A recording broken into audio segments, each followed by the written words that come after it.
Everyone, আসসালামু আলাইকুম। Welcome back to my channel Zakia Rupa blog. I hope সবাই অনেক বেশি ভালো আছেন। নতুন আরও একটি ভিডিও শেয়ার করছি আপনাদের সাথে। তো সকাল সকাল ভিডিও শুরু করলাম। আর আজকে রান্না করছি খিচুড়ি, আর খিচুড়ি রান্না করছি সবজি দিয়ে এবং একটু মুরগির মাংস দিয়ে খিচুড়িটা রান্না করছি। আজকে হেল্পিং হ্যান্ড আসে নাই, যার ফলে আজকে সমস্ত কাজই নিজেকে করতে হচ্ছে। তো যাই হোক, এখন খিচুড়িটা বসিয়ে বাকি কাজ করব। এবং আজকে মিস্ত্রি আসবে, বাসায় অনেক কাজ, তো সেইগুলো করতে হবে।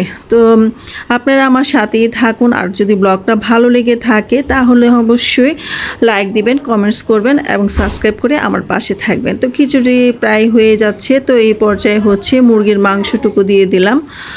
তো মুরগির মাংস দিয়ে এখন খিচুড়িটা দমে বসিয়ে দিব।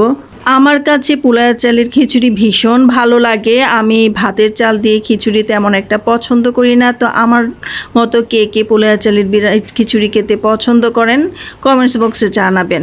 তো এই তো খিচুড়িটা এখন দমে দিয়ে দিব। তারপরে আমার খিচুড়ি রান্না শেষ। আর এখানে আমি ডিম ভাজি করে নিচ্ছি। খিচুড়ির সাথে আজকে ডিম খাবো, তো এখানে 3টা ডিম একসাথে ভেজে নিচ্ছি সময় বাঁচানোর জন্য। আর এ পাশে তো আমার খিচুড়ি হয়ে গেল। আর আজকের খিচুড়িটা খাবো ডিম ভাজি, সেই সাথে থাকবে মরিচ বাটা আর কালো জিরা বাটা। খুব দারুণ একটা কম্বিনেশন। আর এই পাশে আজকে আমার এত হাঁড়ি পাতিল সব ধুলাম। আর এখানে আমার হাজব্যান্ড অনেকগুলো সবজি নিয়ে আসছে। আজকে ফ্রাইডেতে আমাদের এখানে খুব ভালো ভালো সবজি পাওয়া যায়। তো আমার হাজব্যান্ড এখানে বিভিন্ন রকমের শাক সবজি এগুলো নিয়ে আসছে। তো এগুলো করতে হবে। আর আজকে পেঁয়াজ কাটা ছিল না, কেটে নিলাম। আর এই যে আমার শখের ওভেনটা আজকে ফাইনালি সেট করা হলো। সেট হওয়ার পর কেমন লাগছে দেখবেন। আর এই যে আমার বাড়িঘরের অবস্থা এরকম, কারণ বাসায় কাজ চলছে, মিস্ত্রি আসছে, কাজ চলতেছে। তো এই জন্য আমার বাড়িঘরের অবস্থা খুবই খারাপ অবস্থা। তো এইগুলো আমাকে ক্লিন করতে হবে, আমার মাথা নষ্ট হয়ে গেছে। তো যাই হোক, এই যে আমার ওভেনটা ফাইনালি সেট করলো। সেট করার পর এখনও ঘর পরিষ্কার করা হয়নি, আরও অনেকগুলো কাজ বাকি, তো সেইগুলো করবে। তো সেইগুলো করার পর আবার আপনাদের সাথে আমি শেয়ার করব। আমার পুরা বাসার অবস্থাই খুব খারাপ অবস্থা। তো এই যে এইখানে কাজ করতেছে। তো এটা একটা শীট আগে দেওয়া হয়নি, কিন্তু ময়লা হয় বিধায় একটা শীট দিয়ে নিচ্ছি। তো এটার জন্য কাজ করছে।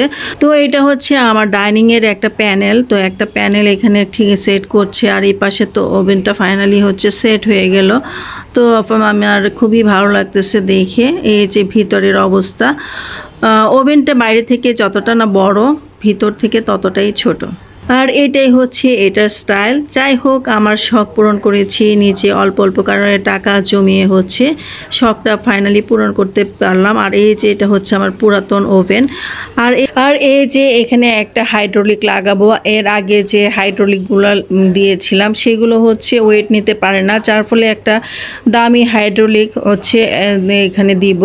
এই জন্য এই কাজটা আজকে রান্না করতে পারি নাই, কারণ যে মিস্ত্রি কাজ করতেছে। তাছাড়া বোনের বাসায় আজকে দাওয়াত।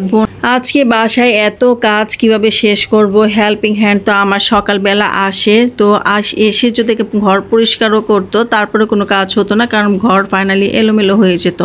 তো আমার যে রকম অবস্থা আমার রান্নাঘরের, তো ভাবছি যে এগুলা কিভাবে পরিষ্কার করব। তো এই কার্টনগুলো ফেলে দিতে হবে, কারণ আমার বাসায় কোথাও স্টোরেজ নাই কিছু রাখার। তো এই কার্টনগুলো ফেলে দিব।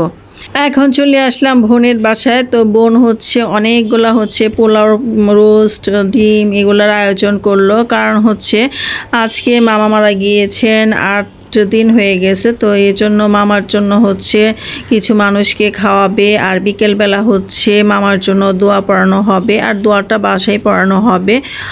তো এই যে দেখলাম যে ও সব রান্না টান্না কমপ্লিট করে ফেলেছে। তো ওর মাংসটা হয়ে গেলে তার রান্না শেষ। তো আজকে বোনের বাসায় আমার দাওয়াত। প্যানেলটা রেডি হয়ে গেল।